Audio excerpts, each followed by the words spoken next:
Alright guys, tough back with another video, and today to go ahead and show you guys some more Clash Royale gameplay. So as you guys can see, we're back on my mini account, and we do have an interesting chest at the bottom over here, a Arena 8 magical chest. But before we do that, we're gonna go ahead and go to the shop and open up a giant chest.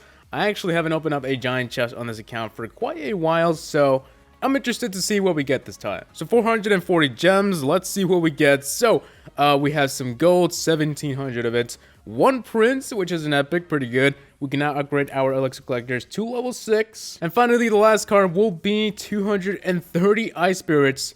Fire spirits, my bad, going to level 9. And since we have 17,000 gold, let's go ahead and upgrade some of those cards. So this is going to level 9, and as you guys can see, we made level 9 in my previous video. So my cards are still a little newbie for level 9, so if I go against a level 9, I am prone to losing, but let's go ahead and upgrade these cards. So like you guys saw in the title, we're going to go ahead and use this deck over here that I've been using for the past few days. I think it's been working pretty nice. And if you guys look at my levels for this deck, it's pretty crazy. So we have a level 6 rare, level 7, level 3, level 7 common, 8, 8, 9, and then a level 5 rare. So my levels are off the hook. Some of them are just really under leveled, and somehow I still managed to make this deck work. So it's just a Fireball, Hog Rider, Ice Golem, Ice Spirits, Inferno Tower, Minions, Zap, and Skeletons. If you guys want to go ahead and screenshot it, then here you go. But before we go on to some replays, let's go ahead and open up this magical chest over here. It's only 72 gems, so we shouldn't be worried. And let's see what we have. So 72, we have 600 gold,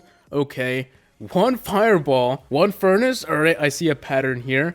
We have 4 mini P.E.K.K.A.s, 6 Inferno Towers, a lot of rares in this chest over here, 72 Elite Barbarians, and we have 3 poisons. And if you go over to our deck over here, let's go ahead and quickly upgrade this to level 2. Sadly, some of my cards are just too low to use, if you guys can tell. But yeah, let's go ahead and check out some replays for this deck. Okay, so first replay is going to be against a level 10 Victor Hugo. Now keep in mind, like I said earlier in the video, I just got to level 9, so this is pretty much a level 8 against a level 10 because my cards are really under leveled. So if you can't already tell, this deck right here is a Hog Cycle deck. Pretty much it's using cheap and effective cards to keep cycling to your Hog Rider. And also we do have an Inferno Tower to, of course, defend against Lava Hound, Golems, and you know, the occasional Hog Rider. So Hog Rider going in on the right tower, he's gonna get around 1 hit, and the tower is only down to 2,000. So right now we are losing, but you know, it's because the match is starting off slow. With this deck, one of my favorite pushes is going to be Hog Rider,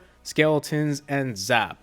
And sometimes if you don't have these skeletons ready, you can do Hog Rider, Minions, and Zap. Or sometimes Fireball if you have enough elixir. So Hog Rider going in, he's going to get around 3 hits before they deploy skeletons. Of course, I'm going to zap it all. And that worked pretty perfectly. So now we're in the lead. All we got to do is pretty much just keep deploying the Hog Rider and trying to get that tower down to 0. So Fireball going in. The tower is now down to 700, around half of what my tower has. Alright, so Minions going in. I'm going to deploy my Hog Rider with some skeletons, and this should work. Fireball going down, and can the Hog Rider get the last hit? There we go. And yeah, pretty much it. Now you're probably wondering what cards should you upgrade first when using this deck. I'm going to have to go with the Fireball and the Zap. First of all, the Fireball, if you have it high enough, it can one-shot a lot of cards like the Musketeer, the Wizard, and obviously upgrade your Zap as high as possible when you can, because you definitely don't want to zap goblins and still have them survive. And the third most important card in this deck is going to be the Hog Rider. I know my Hog Rider is a level higher than my Fireball, but that's because I had a different deck and I was trying to upgrade my Hog Rider, so yeah. Moving on to the second replay, we're going against a level 8. Obviously, you guys know that my cards are not so high, so it really doesn't matter if he's a level 9 or 8. But looking at the right tower, my Hog Rider pretty much did all the work. He was paying too much attention on his Sparky and Wizard, so there we go. Just 2 Hog Rider pushes and the tower's gone. So now for the rest of the match, we don't really have to do anything. Just defend. And yeah, but if we don't defend, then it's going to be a problem. So we're going to go ahead and deploy some skeletons on that prince. Now, unfortunately, I couldn't defend the mass horde. I didn't have any elixir to defend anything, so he did get the right tower. So I guess after all, we do have to do something. So we're going to go ahead and go from the left tower. I know he's going in from the right side with the Sparky, but you know, it's gonna take a lot of damage to take down the King Tower, so I'm not too worried about the right side right now.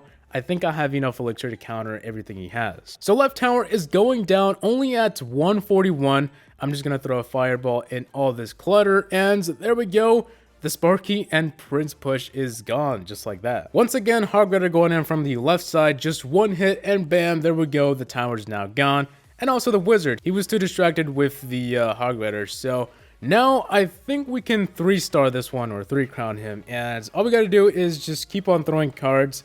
And he's down to 465. Hog Rider going in, and there we go. He got the last hit. So that was a pretty good match. And now moving on to the third and final replay. The left tower is looking pretty bad, and they got the tower down to 1700. Now I have to admit the start was pretty bad, but I think we got this. So I sent my Hog Rider from the right side, but he did have an Inferno Tower and also that Mega Minion, so it was a bit of a fail.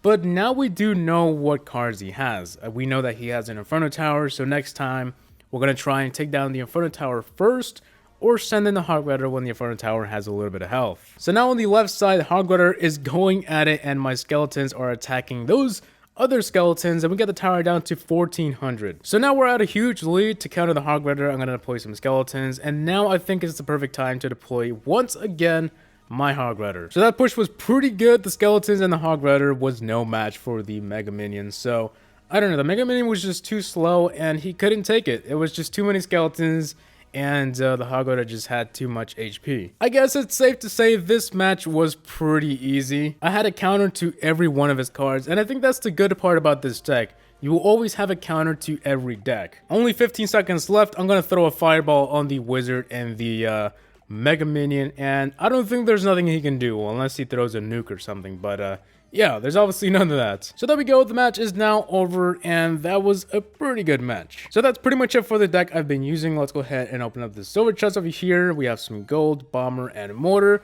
Once again, here's a peek at the deck if you guys want to go ahead and screenshot, and I think that should be it. So I really do hope you guys enjoyed today's video. Please rate, comment, and subscribe for more videos. Tell me what you guys think below in the comment section of YouTube.